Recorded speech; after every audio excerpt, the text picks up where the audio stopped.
Shalom, salam sejahtera bagi kita semua. Saat ini saya akan membawakan renungan berdasarkan bahan MTPJ Sinode Gemim tanggal 11 sampai 17 Agustus tahun 2024 dengan bacaan terdapat di dalam Roma pasal 13 ayat 1 sampai ayat 7 yang berkata demikian.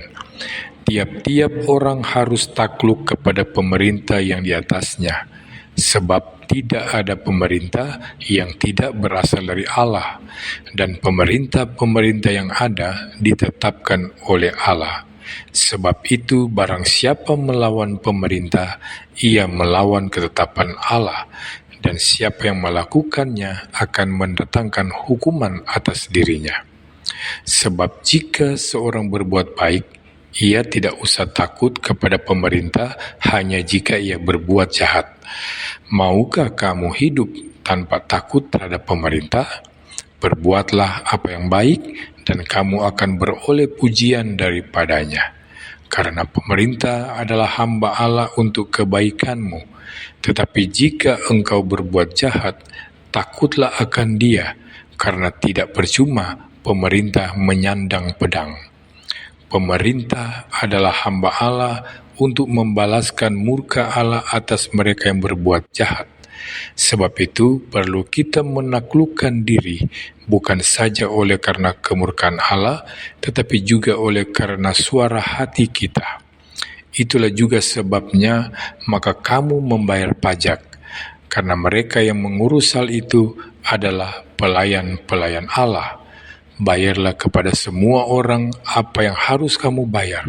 Pajak kepada orang yang berhak menerima pajak, cukai kepada orang yang berhak menerima cukai, rasa takut kepada orang yang berhak menerima rasa takut, dan hormat kepada orang yang berhak menerima hormat.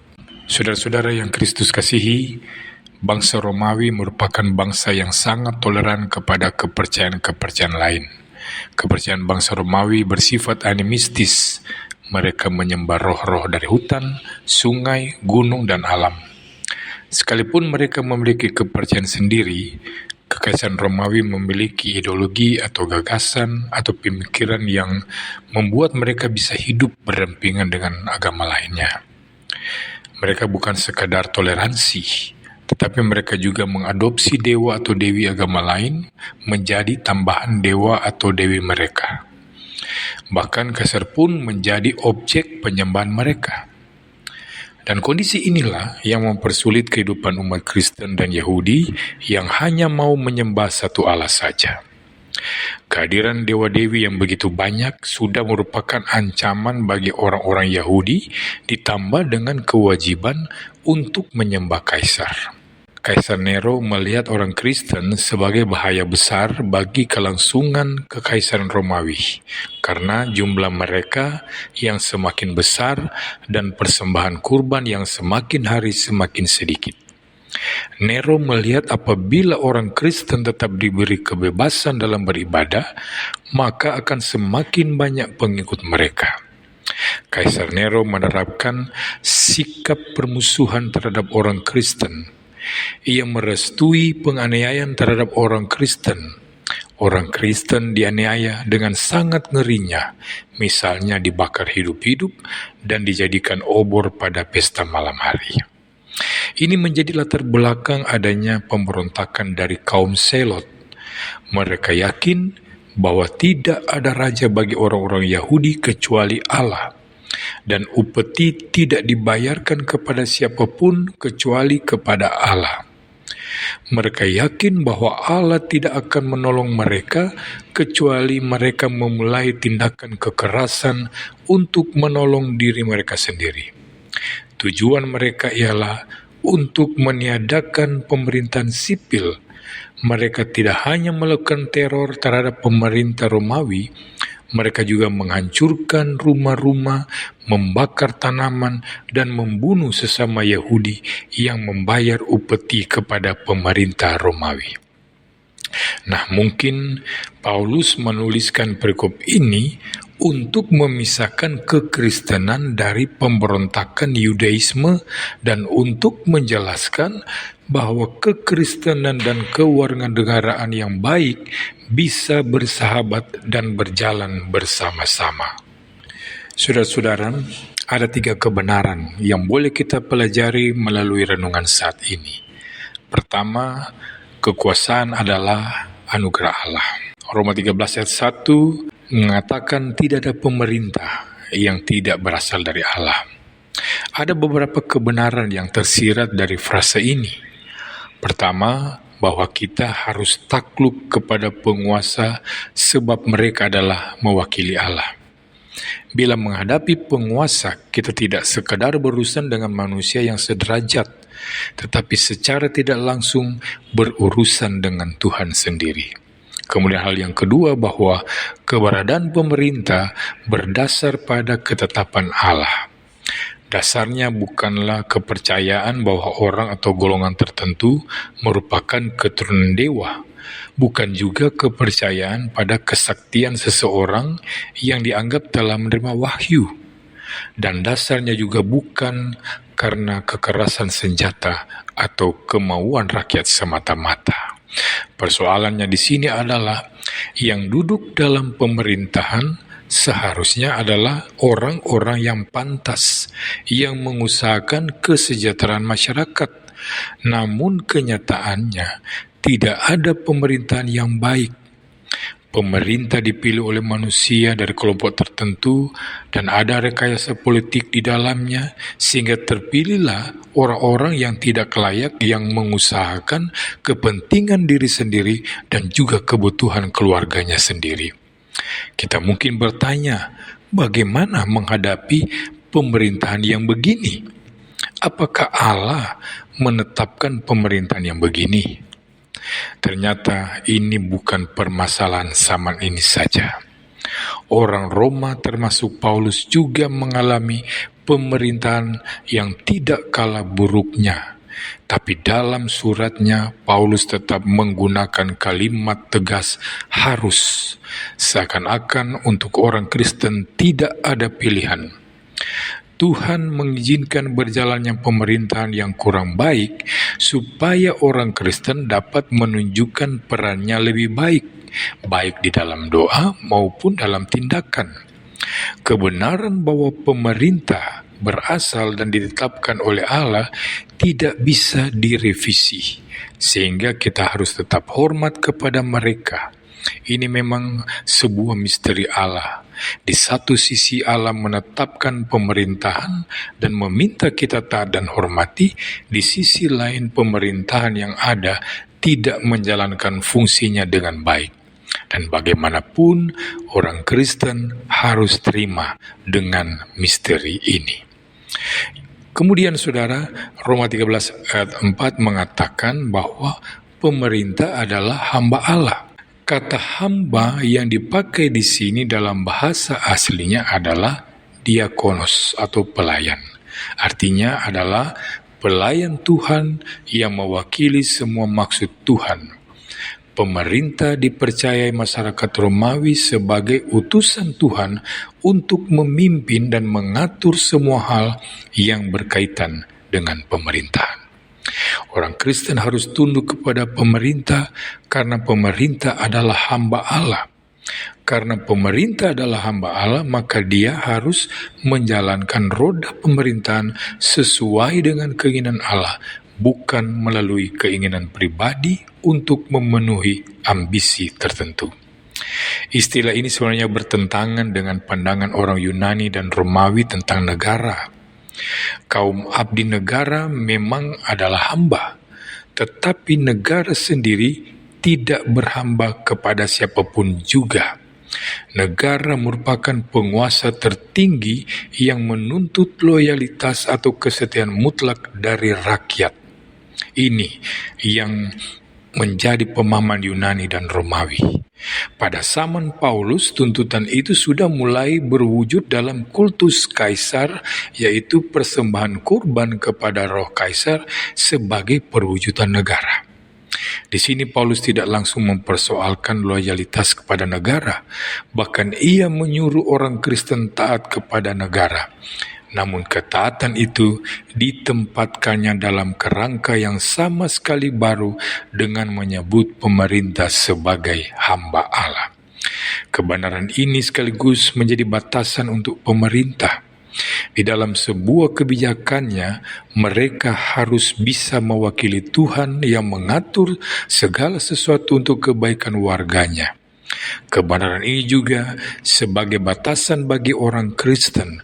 Jika pemerintah mengambil kebijakan yang melawan Tuhan, maka kita harus sadar bahwa kita harus tetap lebih patuh pada Allah, sebab pemerintah adalah hamba Allah. Kemudian kebenaran yang kedua, saudara, yaitu tunduk terhadap pemerintah adalah kewajiban. Kata takluk di dalam ayat 1a dalam bahasa aslinya yaitu hupotasso. Kata ini muncul 30 kali dalam Perjanjian Baru yang artinya menempatkan diri di bawah. Kata hupotasso yang artinya menempatkan diri di bawah muncul beberapa kali dalam Perjanjian Baru dan merupakan sikap yang harus diambil oleh seorang Kristen terhadap Allah. Ini dapat kita baca dalam Yakobus 4 ayat 7. Dan juga menempatkan diri di bawah hukum Allah, Roma 8 ayat 7. Menempatkan diri di bawah terhadap Kristus dalam Efesus 5 ayat 24. Tetapi juga terhadap para pelayan gereja, 1 Korintus 16 ayat 16. Menurut Efesus 5 ayat 22, seorang istri Kristen harus takluk kepada suaminya. Dan menurut 1 Petrus 2 ayat 18, seorang budak Kristen harus taat kepada tuannya. Efesus 5 ayat 21 menyatakan bahwa anggota jemaat harus takluk, kalau dalam bahasa Lembaga Alkitab Indonesia, merendahkan diri yang seorang kepada yang lain. Menurut pola dunia ini, orang takluk kepada penguasa atau kepada orang lain disebabkan karena takut atau karena mengharapkan sesuatu. Seseorang yang berkuasa tidak akan takluk pada orang lain yang kelihatannya levelnya di bawah. Tetapi firman Tuhan meminta orang Kristen takluk karena alasan lain, yaitu karena Tuhan menghendakinya.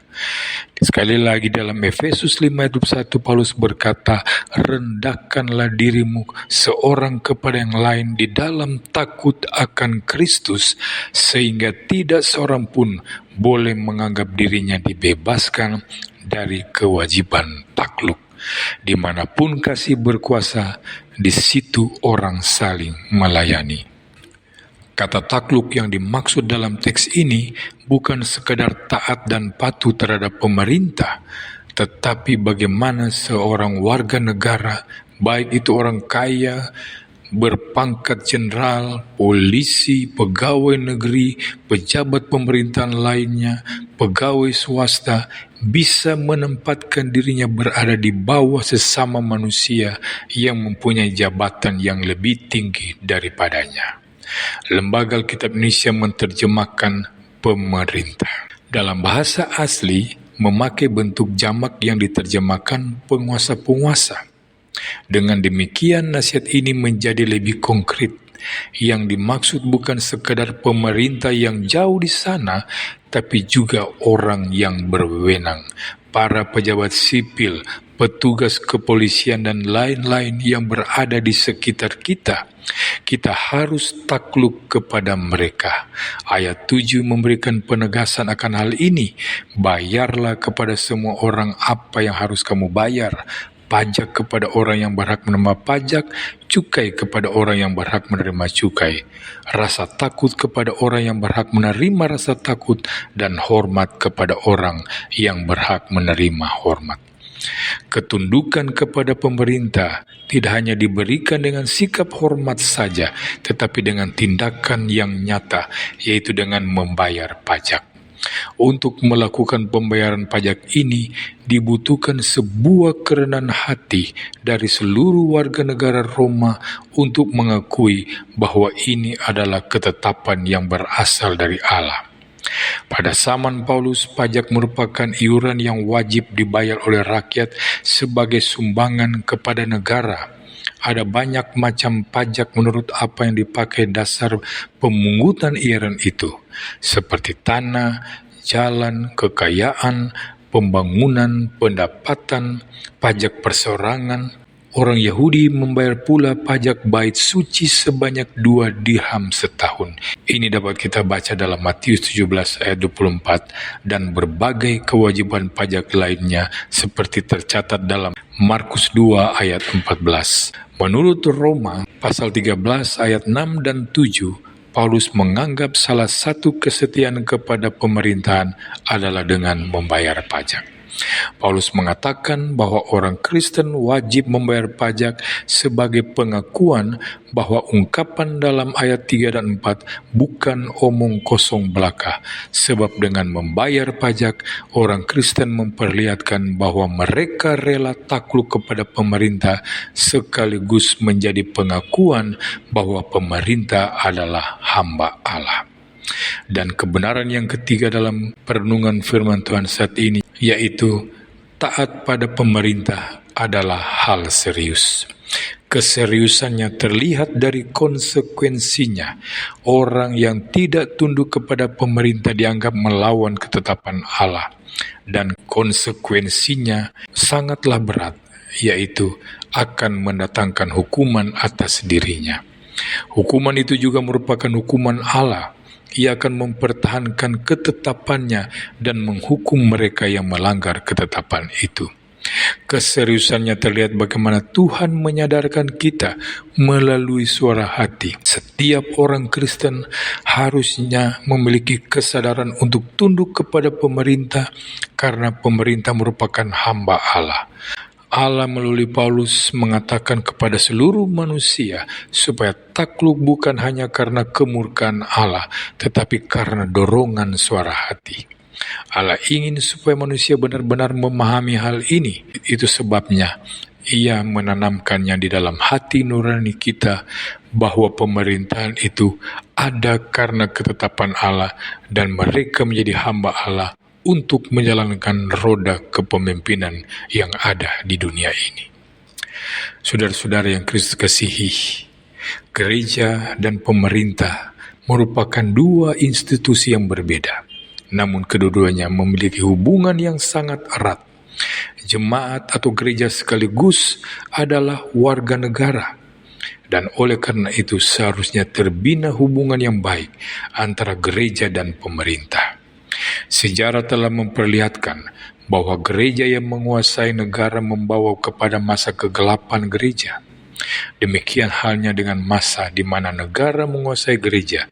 Ini adalah masa yang suram di dalam perkembangan kekristenan. Karena itu solusi yang terbaik adalah membiarkan kedua-duanya tetap berbeda namun berjalan dalam terang firman Tuhan.